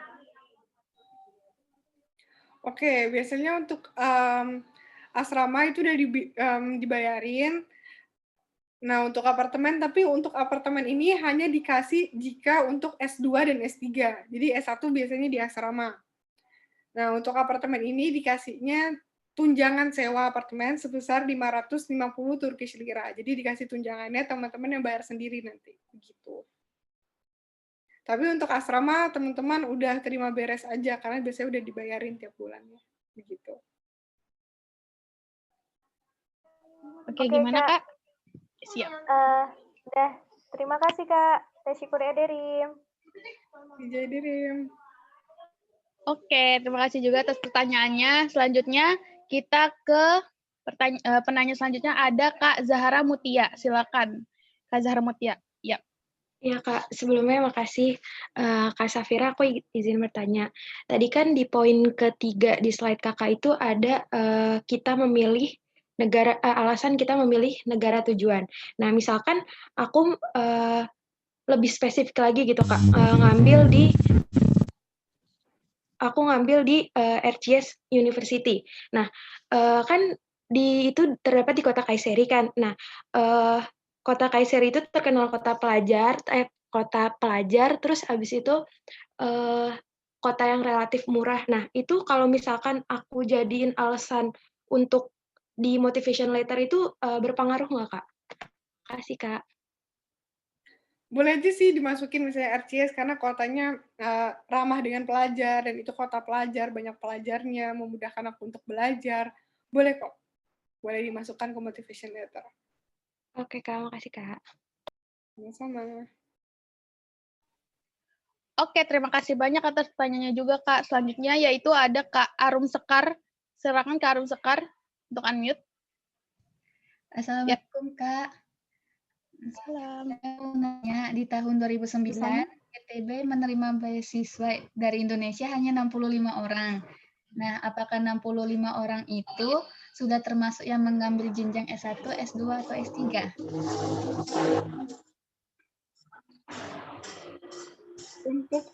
Kalau untuk kota, kakak nggak bisa memastikan secara spesifik karena setiap tahunnya berubah-ubah. Tapi mungkin dari 60 itu termasuk S1, S2, S3. Tapi kadang-kadang gitu, beasiswa ini juga mengambil kota yang besar seperti 100 ke atas gitu untuk beasiswa S1, S2, S3-nya. Jadi biasanya beasiswa ini nggak ketebak, tiap tahun bisa naik turun. Begitu sih. Jadi tetap semangat sih, karena beasiswa ini juga bukan yang ngambil cuma 100-5 pelajar di Indonesia, cukup banyak, lebih dari 50 ke atas. Jadi semangat sih teman-teman. Begitu. Oke, tadi siapa yang nanya ya? Lupa aku. Bagaimana, apakah menjawab? Silakan, apakah menjawab? Kak, mau nanya satu lagi. Oke. Silakan. Nah, jadi saya mau lanjut kuliah ke Turki untuk jenjang S1. Dan di sekolah saya sudah ada suruh membuat karya tulis atau sebuah makalah itu, Kak. Nah, apakah nanti ketika kita mengambil beasiswa, makalah atau karya tulis yang pernah kita tulis di SMA kemarin, itu bakalan membantu kita untuk apply beasiswa ke Turki? Bagus sih, itu bakal jadi nilai plus untuk itu. Bisa aja kamu sertakan pada saat kamu mendaftar beasiswa ini. Boleh banget. Tesyukuradirim, Kak. Tesyukuradirim. Oke. Aduh, apakah terdengar suara saya?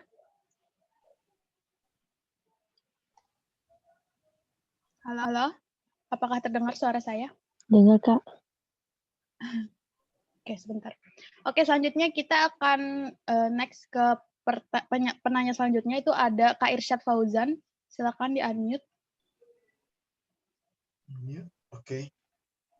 Baik, Kak, saya pengen nanya, apa aja sih cultural shock yang dialami Kakak di sana, dan gimana cara beradaptasinya? Oke. Biasanya culture shock yang kakak alamin pada saat di Turki itu pertama bahasa Turki, karena orang Turki, tidak semua orang Turki bisa berbahasa Inggris. Terus makanan Turki juga cukup berbeda dengan Indonesia. Makanan Turki itu lebih banyak roti seperti di negara Eropa, dan jarang sih ada nasi. Dan culture shock lainnya mungkin lingkungan baru sih, dan seperti teman-teman. Tapi biasanya teman-teman Turki juga ramah-ramah seperti di Indonesia. Dan apalagi ya, musim sih, karena di Turki 4 musim, dan biasanya shocknya pada saat ketika winter atau musim dingin. Di situ kan Turki juga ketika musim dingin tuh saljunya cukup deras juga ketika musim salju, jadi kadang-kadang badai salju juga di Turki. Tapi itu berlaku di beberapa kota di Turki, seperti di Ankara, di Istanbul, di Konya, itu biasanya tempat salju banget di sana. Misalnya kadang-kadang pelajar Indonesia kaget tapi antusias juga, karena di Indonesia nggak ada salju ya, jadi bisa main salju pada saat musim dingin di Turki, begitu sih. Untuk mengatasinya, oleh waktu sih, akan terbiasa dengan keadaan di Turki, kebiasa dengan makanannya juga, kebiasa dengan teman-temannya, lingkungannya, bahasanya juga akan terbiasa. Begitu. Oke, bagaimana, apakah menjawab, Kak? Oke, Kak, untuk terakhir, apa alasan dan motivasi Kakak untuk mengambil S1 Turki dibanding di Indonesia? Dan bagaimana cara menjaga motivasi itu agar selalu konsisten? Terima kasih. Oke. Mengapa alasan itu kayak aku udah jelasin tadi, tapi pokoknya intinya karena jurusan ini pertama jarang di Indonesia, dan aku ingin ambil jurusan ini. Terus cara menjaga motivasinya, karena ketika sudah mendapatkan beasiswa harus tanggung jawab dengan apa yang sudah diambil. Jadi tetap harus bisa menjaga motivasinya untuk bisa lulus dari negara tersebut dan menyelesaikan masa studi dengan tepat waktu, begitu sih. Tapi jadi kalau beda sih ketika menjadi anak beasiswa atau menjadi anak yang kuliah di luar negeri pakai biaya sendiri, itu akan berbeda tanggung jawabnya. Karena ketika teman-teman menjadi anak beasiswa, teman-teman mempunyai tanggung jawab lebih untuk itu. Teman-teman akan bertanggung jawab untuk menyelesaikan masa studi dengan tepat waktu, nilai IPK harus baik. Nah, teman-teman akan mempunyai tanggung jawab yang lebih untuk itu. Jadi ada nilai plus juga untuk menjadi anak beasiswa, begitu. Oke, terima kasih, Kak. Sama-sama. Ya, terima kasih atas pertanyaannya. Oke, nanti ini ada beberapa lagi yang ingin bertanya. Mungkin untuk satu orang kita batasi satu pertanyaan ya, teman-teman. Saya ingatkan lagi karena mengingat waktu juga ya, teman-teman. Oke, lanjut aja ke penanya selanjutnya. Ada Kak Indah Mutia Novianti. Silakan pertanyaannya disampaikan ke Kak Safira. Silakan Kak. Assalamualaikum warahmatullahi wabarakatuh. Waalaikumsalam. Kak, saya mau tanya, kira-kira kalau saya kan lulusan D3 Farmasi nih Kak, apa bisa lanjut kuliah lagi atau ekstensi S1 di Turki melalui jalur beasiswa? Kalau bisa, itu gimana ya Kak prosedurnya? Terima kasih. Maaf, tadi suaranya kecil. Boleh diulangin lagi yang lebih keras? Bentar ya Kak. Baik, jadi saya mau tanya Kak. Saya ini kan lulusan D3 Farmasi nih Kak. Kira-kira bisa nggak dari D3 lanjut kuliah lagi atau ekstensi S1 ke Turki melalui jalur beasiswa? Itu bagaimana ya Kak? Kalau bisa bagaimana prosedurnya? Terima kasih Kak. Oke. Untuk D3 untuk lanjut itu bisa aja. Bagaimana prosedurnya sama seperti pendaftar biasa umumnya, bakal mendaftar lewat sistem aplikasi beasiswa. Daftar di situ, masukin data diri, masukin jenjang kuliah, transkrip dan lainnya sama sih sama yang lainnya. Tidak ada perbedaan. Seperti itu. Terima kasih Kak. Sama-sama. Oke, terima kasih atas pertanyaannya. Kita lanjut ke penanya selanjutnya. Ada Kak Ilma Rizkiana, silakan unmute.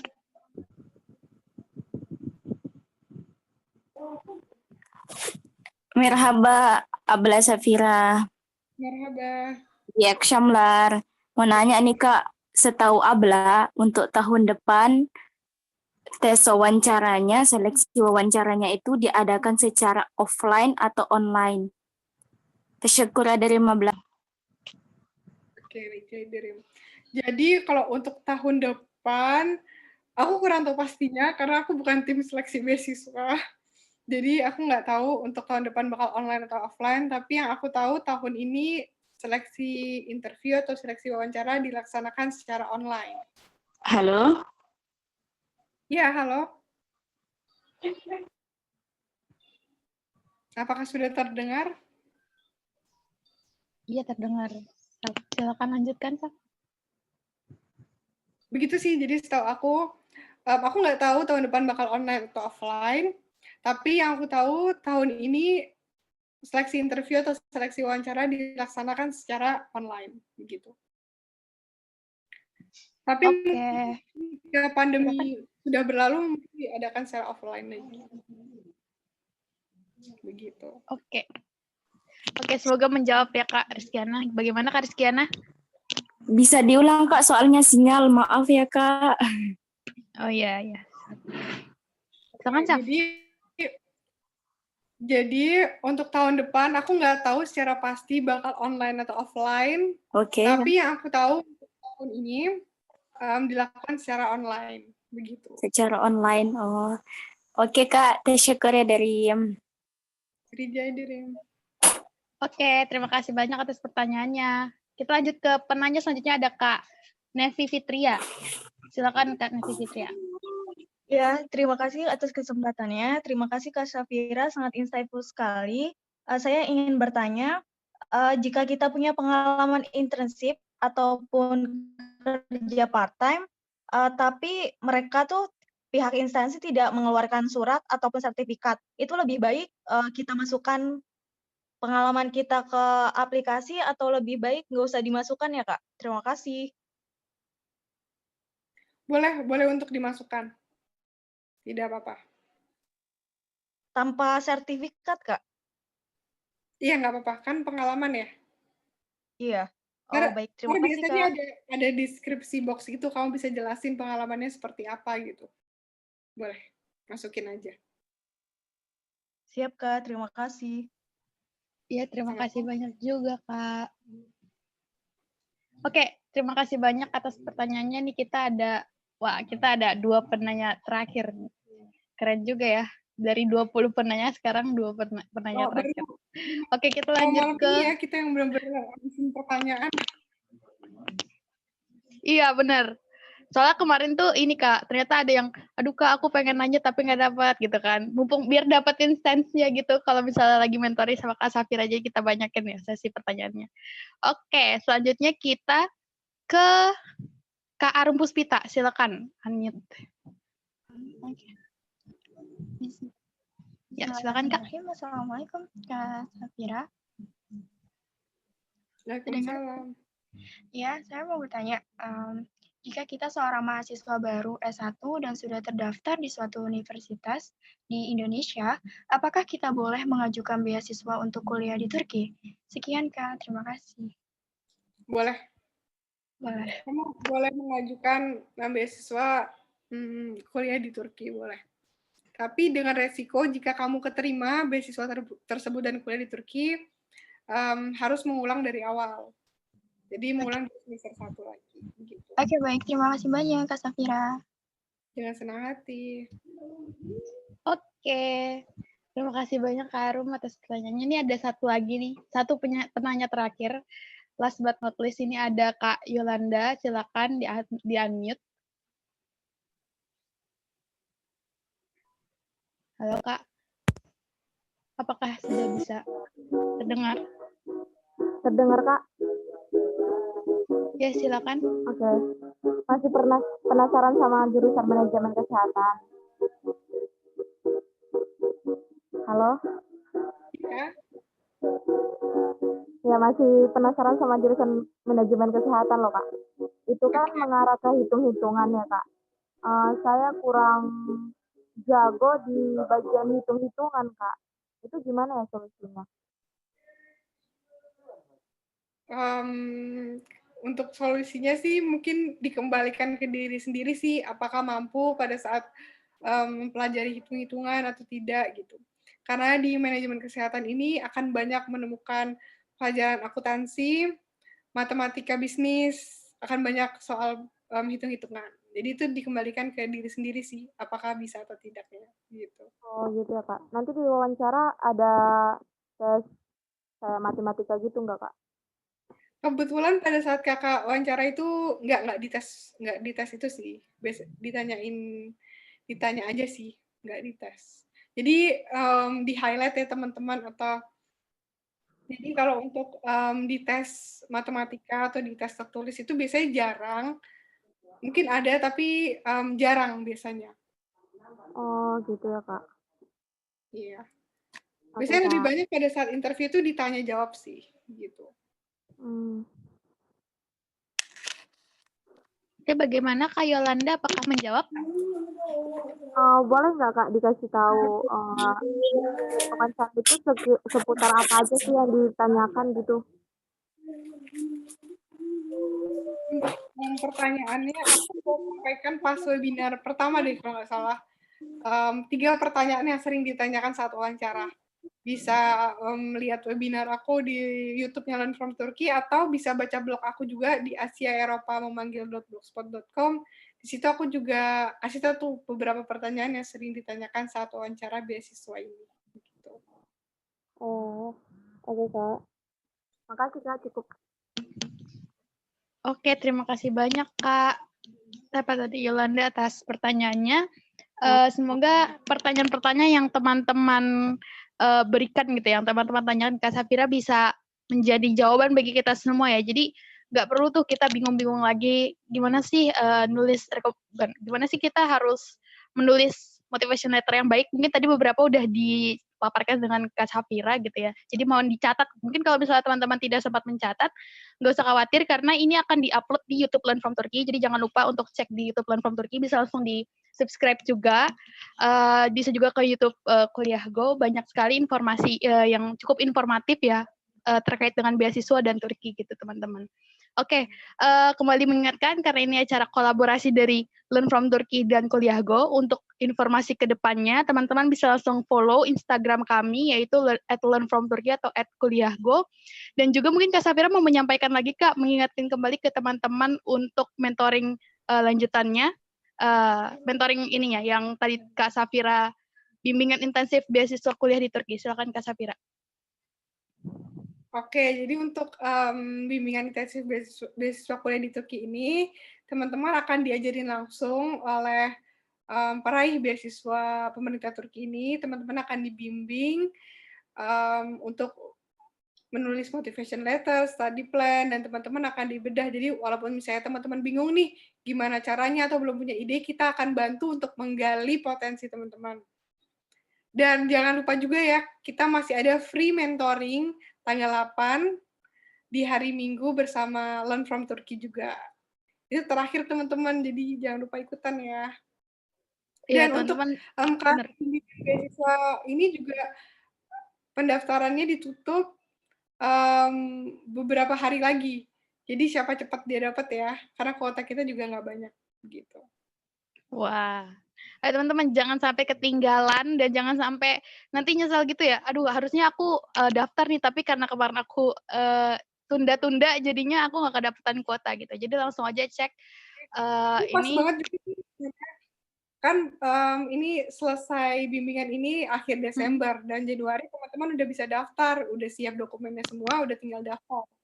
Jadi pas banget timingnya kelas ini gitu. Oke, ya bener banget ya. Kayak beberapa udah ada yang ngomong gitu ya di grup pengen apply Januari gitu. Semoga bisa berhasil ya dan dipakai gitu ilmu mentoring yang udah kita lalui. Gitu. Bisa diingatkan kepada teman-temannya juga yang udah daftar mentoring ini karena besok mentoring terakhir ya tanggal 8. Jadi bisa diingatkan dan diajak teman-temannya juga untuk ikut mentoring tanggal 8. Mungkin karena udah nggak ada pertanyaan lagi ya Kak Safira, mungkin dari Kak Safira mau ada closing statement? Oke sih gitu aja, jadi jangan lupa kita masih ada free mentoring di tanggal 8, yaitu di hari Minggu, dan bimbingan intensif beasiswa kuliah di Turki, kalian udah bisa daftar dari sekarang, buruan ya, keburu ditutup jika kuota udah penuh. Iya, betul. Dan bimbingan intensif ini nggak cuma teman-teman dapat mengenai beasiswa Turki, teman-teman juga akan diberitahu mengenai kehidupan di Turki, bahasa Turki, dan cara mendapatkan student exchange atau pertukaran pelajar ke Eropa. Jadi biasanya universitas di Turki itu bekerja sama dengan universitas di Eropa untuk mengadakan pertukaran pelajar. Dan itu juga ada seleksinya, dan itu akan diberikan tips gimana teman-teman bisa mendapatkan pertukaran pelajar ke Eropa. Begitu. Oke, terima kasih banyak Kak Safira.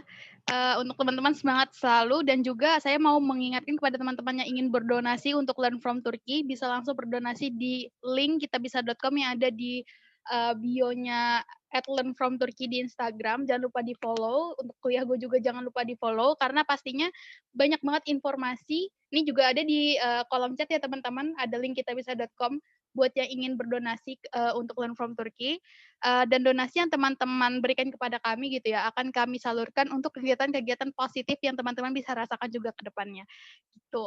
Oke teman-teman, karena ini udah malam juga, terima kasih banyak kepada Kak Safira atas pemaparan materinya. Wah, cukup bermanfaat dan karena ini membabat habis ya, nggak membabat habis sih, tapi banyak sekali pertanyaan yang masuk gitu ya, dan ini membuktikan bahwa kita semua tuh antusias dan semoga antusias dan semangat ini bisa kita jaga sampai nantinya kita menjadi awardee dari Turki Bersuara. Amin. Oke teman-teman, terima kasih banyak atas partisipasinya. Terima kasih juga Kak Safira. Terima kasih kepada Kuliah Go dan Learn from Turkey. Saya sebagai moderator undur diri. Terima kasih banyak. Assalamualaikum warahmatullahi wabarakatuh. Sampai jumpa di tanggal 8. Teşekkür ederim abla. Teşekkür ederim abla. Assalamualaikum warahmatullahi wabarakatuh. İyi akşamlar.